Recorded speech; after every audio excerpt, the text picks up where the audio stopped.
Magandang umaga sa inyo lahat mga kaibigan. Muling nagbabalik si Kuya Koy sa kwentong bukid dito sa Garden of Kuya Koy.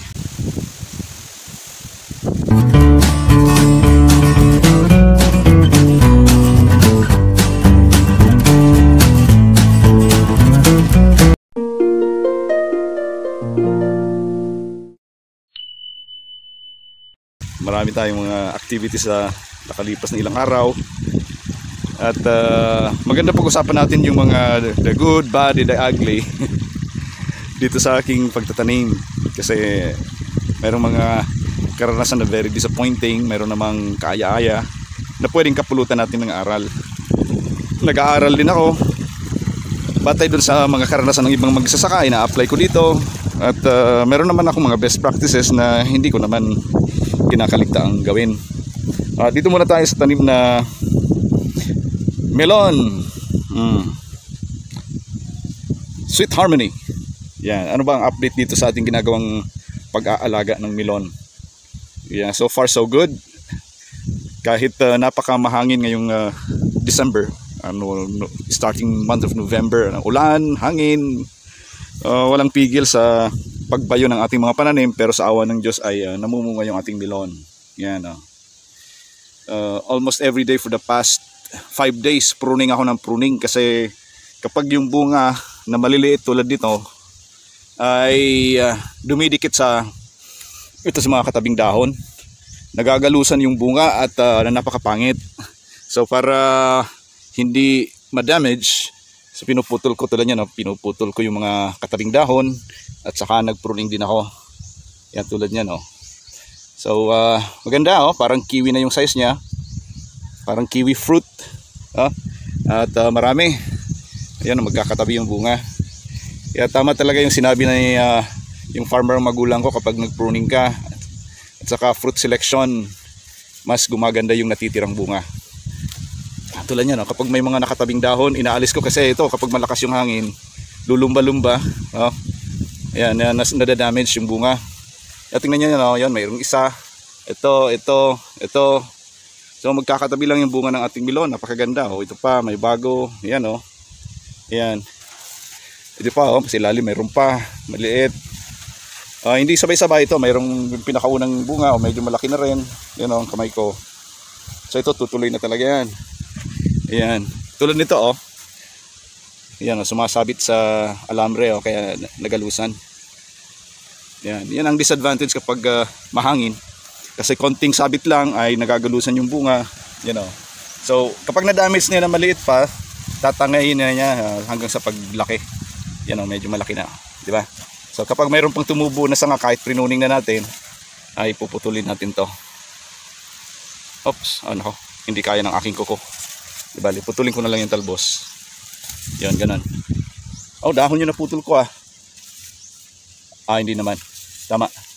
Ayan, kapag nagpruning tayo tulad nito, naputol na natin yung karugtong na baging ng bunga at tumubo ulit, kailangan putulin natin yung panibagong shoot para yung nutrients ay mag-concentrate na sa pagpapadaki nitong bunga. Ayan. Itong flag leaf, wag natin puputulin. Kasi ito yung nagsisilbing pagkain ng bunga. Siya yung nagre-regulate ng nutrients na kailangan ng, at saka yung photosynthesis, yung stomata kasi na andito sa flag leaf. So huwag nating puputulin yan para mapangalagaan yung paglaki ng bunga. Yan, tulad yan, nakatabi sa dahon, puputulin natin to para hindi magalusan yung bunga. Yan, malambot lang naman yung tangkay ng bunga, kaya ng dahon, kayang putulin ng kuko. Ayan, medyo mahaba yung kuko ko. Ayan. Pero mas maganda talaga may pruning shear, kaya yung gunting. Ayan, so ito, tingnan nyo, magkakatabi ang bunga. May maliit, may malaki. Yan. So yung ganun talaga kagandahan. Yan pa. Yan. Diba? So magkakatabi yung bunga. Yung pa. Yan, napakaganda talaga kapag nagpo-pruning. Yan. At inaalagaan natin to ng foliar fertilizer once a week. Actually every 5 days. Yan, medyo malaki na. Ito na so far ang pinakamalaki sa ngayon. Ayan. Oops, may damage pa. May uod. Army worm ang tumira nito. Yan. Yan. Mayroon kasing uod na yung medyo malaki, sa gabi lang siya lumalabas at pag araw ay nasa lupa. So dapat bantayan din natin yan. Kasi mapaminsala yun eh. Yan, ito pa. Nasa lupa. Yan. Tingnan na. Lagyan natin ng dahon. Yan, sa pin. Para hindi mabulok yung bunga. Okay, so isa ito sa mga pamamaraan na dapat talagang gawin. Yung pag-aalaga sa halaman na kinakailangan talagang pagmamasdan natin, kikilatisin natin yung mga bunga. Kasi nandito na yung bunga ng ating paghihirap eh. Di ba? Nasa bunga na. So, kailangan paglaan na natin ng panahon para mapangalagaan na hindi masira. Kasi ito na yung bunga ng ating pagpapagal. Ayan oh, di ba? 1, 2, 3. Kakatabi lang yung bunga. Yan talaga kagano. Yung pa, 4, 5. 1, 2, 3, 4. Yan. Ito pa oh. Yan, ayan oh. Ito, nagalusan siya nung mahangin oh. Tapos ito na, may pantal. Oh, pantal ba yan ah? Scar. Peklat. Yan oh. Dumidilim. Yan. Okay, so yan ang update natin dito sa ating melon. Na positive kahit medyo mahangin pero tumuloy yung bunga. At yan, malaking bagay yung pruning. At saka pag-spray natin ng foliar fertilizer. Kasi yung nilalagay natin na pataba, yung complete fertilizer sa lupa, sa madalas na pag-ulan ay hindi gaano napapakinabangan ng tanim. Kaya kailangan talaga ng foliar kapag tumigil yung ulan. Yan. So that's melon. So far so good. Dito sa pechay, medyo mixed feelings ako sa pechay. Yung umpisa ng harvest ko napakaganda. Pero nung tumagal na after 5 days, nako, talagang sinalanta na ng gusto ng uod. Yung mga tinatawag dito sa amin na bitay-bitay. Talagang tinadtad yung aking pechay. Dalawang mapaminsalang peste ang tumitira nitong aking pechay. Tulad nito mga kaibigan, tingnan nyo, magkatabi pa sila sa ilalim ng dahon. Nako. Yan ang uod na yan kaya spray ko pa lang. At saka yung tinatawag namin ditong ito, yung kutong lupa. Yung purgas-purgas, yan yan. Dalawang pangunahing sumisira ng dahon ng pechay. Yan. Nako, napakahirap sa inong mga insekto na to. Yung diamond backmoth na nangingitlog ng sobrang dami na uod sa ilalim ng dahon at dahilan kung bakit nagkakabutas-butas tulad nito. Ang dami. Kahapon nag-spray ako. After na mag-harvest ako, nag-spray ako. Actually, 2 consecutive na araw na. Magkasunod na araw ako nag-spray nito. Pero hindi pa rin. Magkaiba ng gamot ang aking ginamit. Pero highly infested yung lugar namin. At mamaya susubukan ko ulit na i-spray. Iba naman na pesticide para mapuksa talaga ng tuluyan. Minsan kasi mag-i-spray o kadalasan mag-i-spray tapos after few hours uulanin. So nawawalan ng gaanong bisa yung pesticide na ina-apply natin. So doon, wala na, sinacrifice ko na yung 4 na plots doon kasi hindi ko na makontrol yung damo.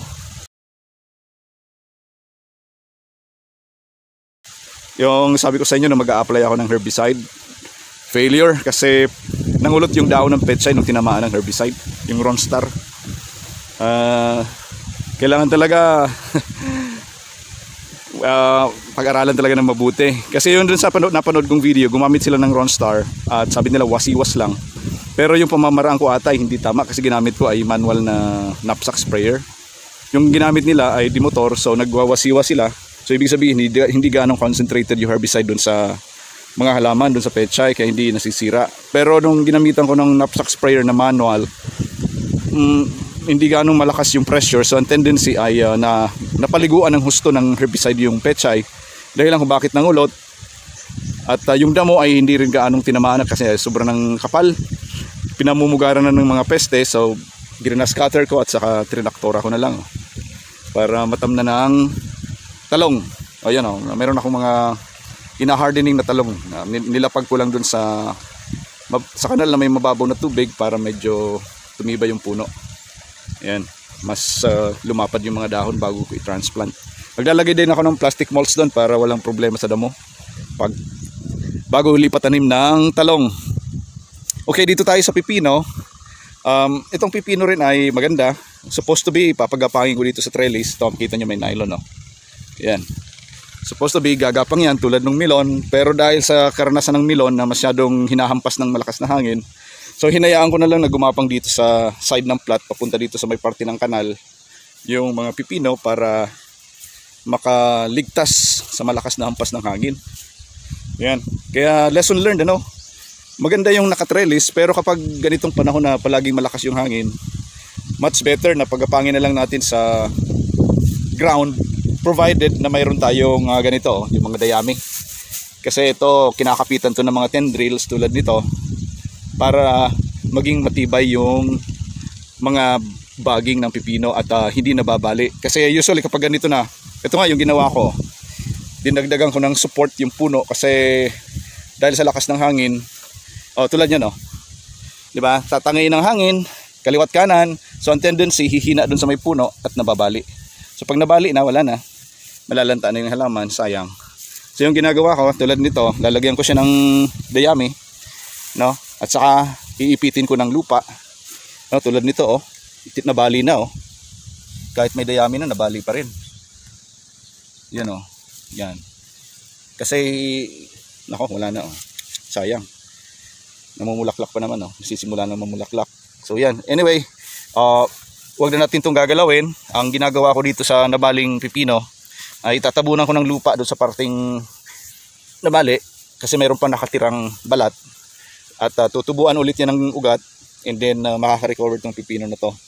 So kung titingnan nyo, parang hindi siya nalalanta kasi mayroon pang yung kalahati ng puno ay hindi pagtuluyang naputol. So ibig sabihin kapag natabunan niya ng lupa ay muling kakapal yung ugat at tutuloy pa rin tong pipino na to. Ayan.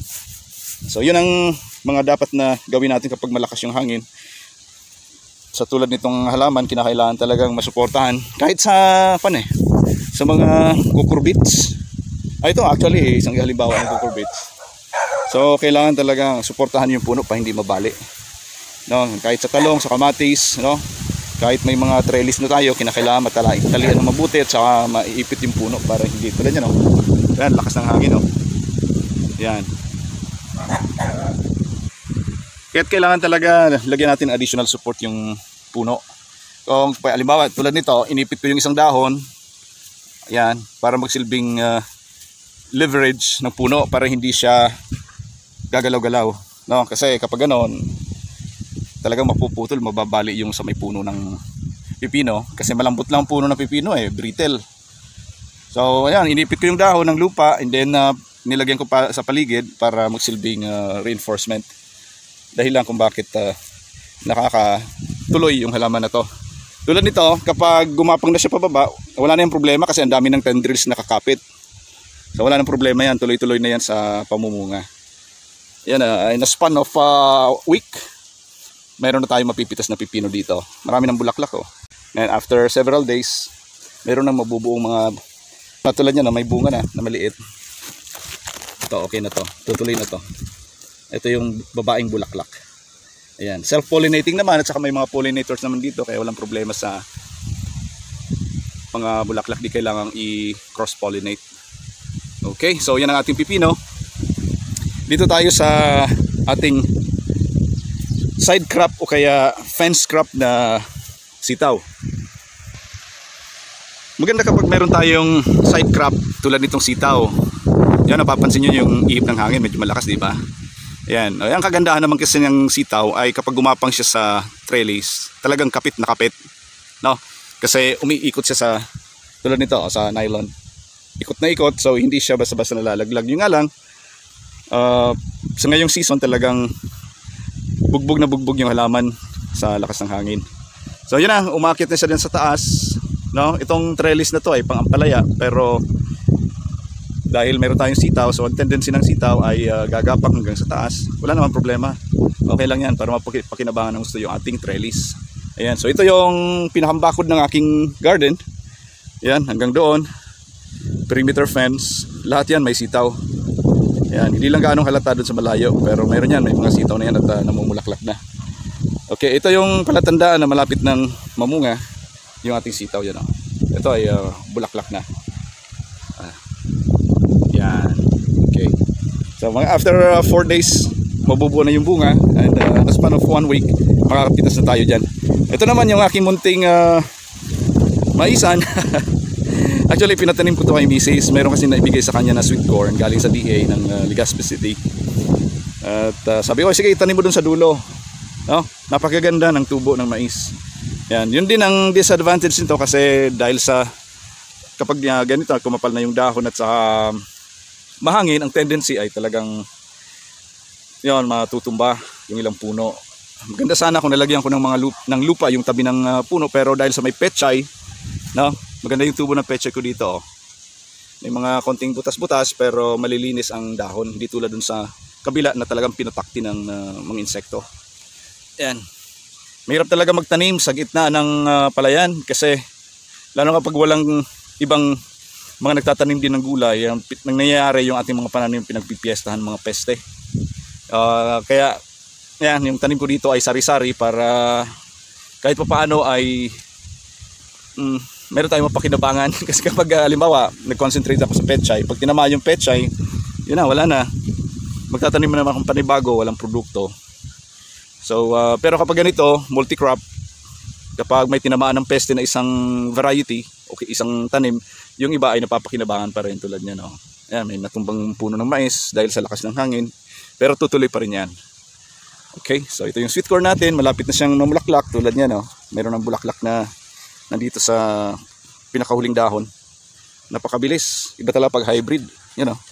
At sana ay may mabuong bunga.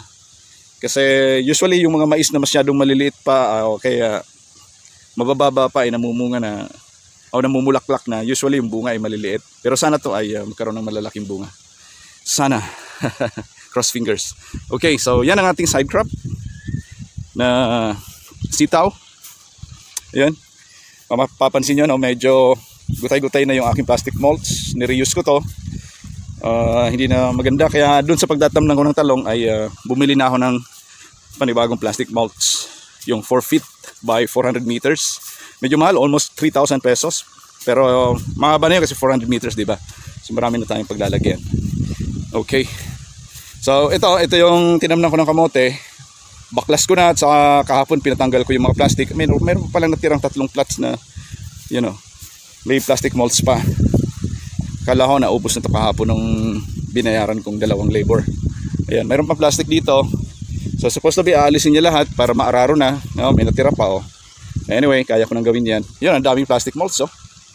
Yan din ang disadvantage kapag gumamit tayo ng plastic molds at sa katagalan nagugutay-gutay na, hindi na nagagamit, so bawal naman itong sunugin. Hindi naman ito basta-basta nadidecompose. So yan ang disadvantage. Pero anyway, pwede pa naman gamitin yan ng tagpi-tagpi, pag tagpi-tagpiin para mapakinabangan. Okay.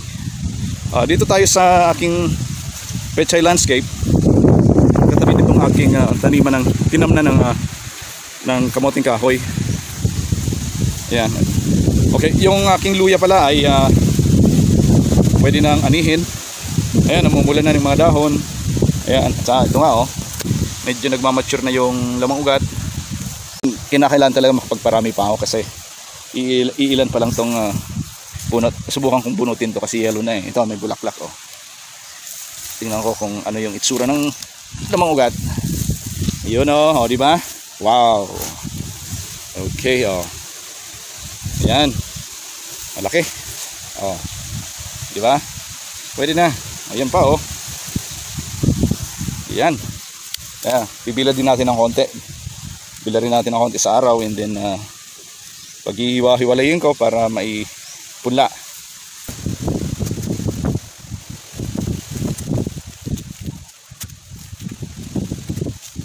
Ayan, ito pa. Tingnan natin. Up! Oh, naputol. Naputol. Ayan. Bakit ka naputol? Malaki siguro yung laman. Yan, malaki nga.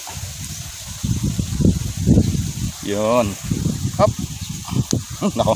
Ayan, yung mga ganitong pirasong maliliit na yan, magiging punla natin. Kaya walang problema. Wala akong dalang pambungkal. Kumapit lang ng gusto yung ugat. Ayan, oh. Diba? So, isang puno lang to. Oh, marami na tayong naani. Yan. Okay. Nasa 8 months na tong luya natin kaya namumula na yung mga dahon at saka pwede na rin to. Pwede nang anihin.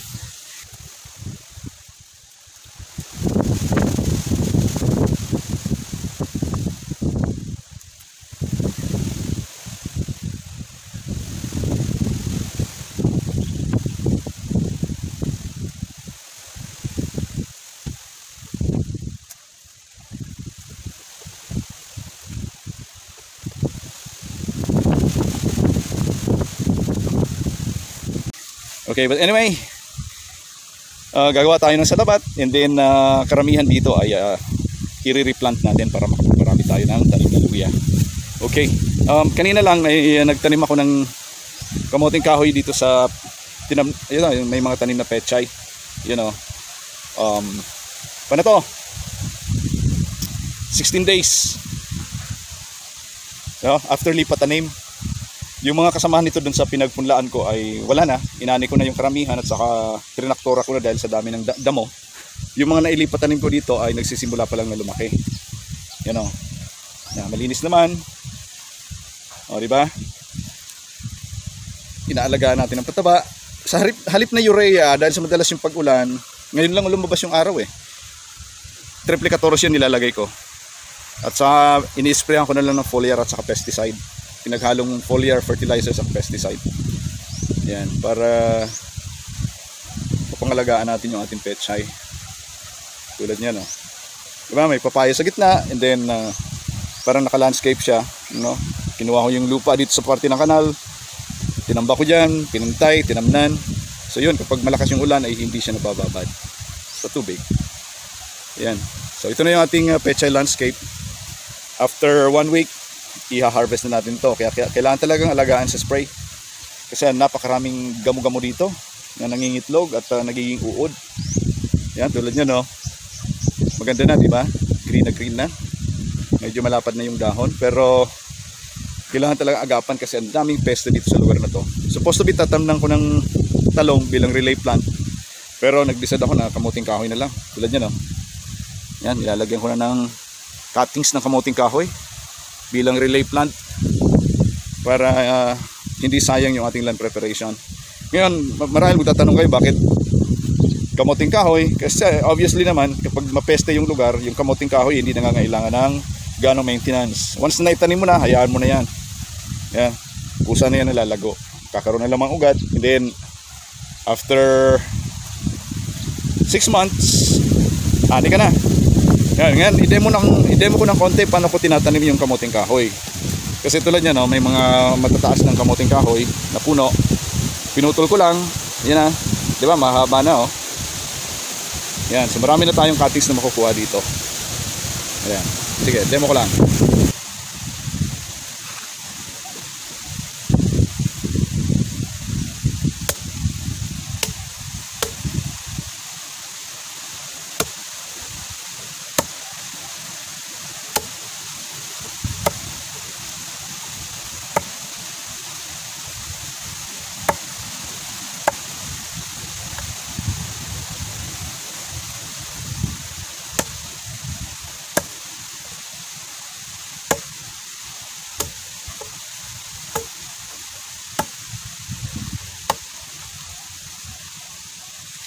Yan, kapag naputol na natin ng ganito, yung parang ng pagputol ko ay diagonal or patules.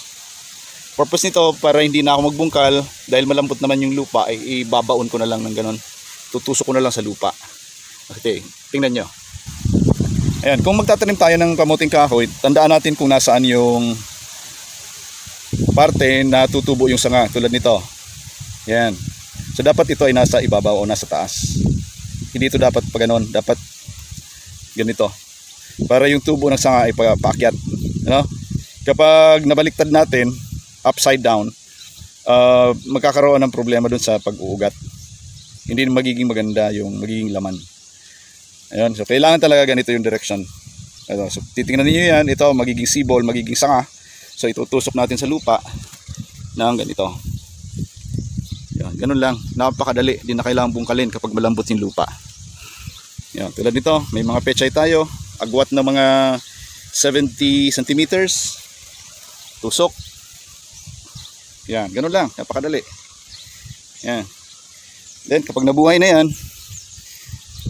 timely naman na paubos na yung pechay. So ang susunod nating crop ay ito ng kamuting kahoy. At hindi na ganong tutubo yung damo dahil magiging dominant na yung kamuting kahoy sa pinagtamnan natin. Yan, tulad yan. In between lang sa pechay. Yan, tusok lang yung kamuting kahoy. Yun na yun, ganun lang. Napakadali. Yan. Ito pa. Okay. So yan ang ating ginagawa dito sa pechay landscape na may mga papaya, no? Mga bagong tanim ng nyog. And then nag-relay tayo ng kamuting kahoy. Galing yan dito. Yan, napapansin nyo masyado na matataas yung mga puno ng kamuting kahoy. So putulin lang, wala namang problema kapag pinutol mo kasi yung lamang ugat nandyan lang eh. Yan, tulad yan, pinutol ko dito. Nandyan pa rin yung lamang ugat, magkakasanga pa rin to. So hindi mabubulok yung lamang ugat. Tutuloy pa rin sa paglaki at saka magmamature. Then after 1 month, pwede na nating bunutin. Yan, yung mga bagong sanga kahit maliliit, walang problema kasi pwede natin pakinabangan yung talbos tulad yan. Napakasarap lutuin to sa gata ng nyog. Yan. Yeah. Common yan dito sa Bicol, dito sa Bicol region, yung mga Bicolano, mga vegetable lovers at gata lovers. Kahit saan naman siguro sa mga lugar sa Pilipinas na may mga nyog, pangkaraniwan na yung ginataan. Maliban doon sa may mga naging katrabaho ako na taga Northern Luzon, Pampanga, Nueva Ecija, hindi sa gaanong sanay sa gata ng nyog. Pero dito sa Bicol region ay pangkaraniwan na yung ginagataan. Kahit dito sa talbos ng kamuting kahoy, yan, masarap niyan talaga ginataan. Ayan. So mga kaibigan, maraming salamat sa inyong panonood. Kuntong bukid lang tayo kasi nothing special, no? Nakafocus tayo sa pag-maintain ng ating mga halaman. Nung Sunday, anong araw na ba ngayon? Thursday. Yan, nung Sunday, about 4 days ago, ay nakapagpatanim na ako ng palay.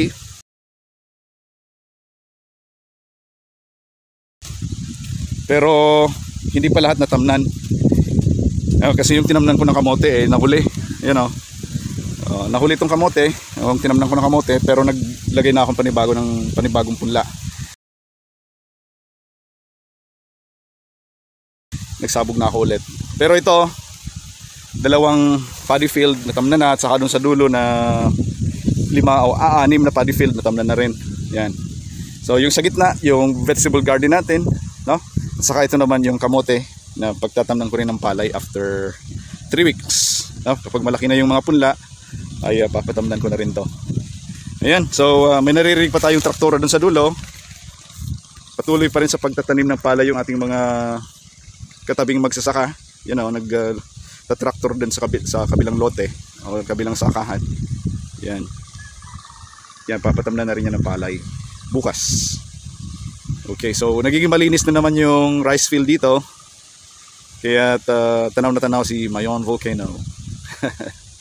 Alright, so may mga gabi tayo, di ba? Walang nasasayang na lupa. Yun nga lang, talagang pag nasa bukid ka at mag-isa ka lang, no? Talagang babad na babad sa trabaho, walang pahinga, walang katapusan na gawain. Kailangan talaga masipag ka, no? Bawal sa bukid ang tamad. Yan, number 1 yan. Number 1 yan, bawal sa bukid ang tamad.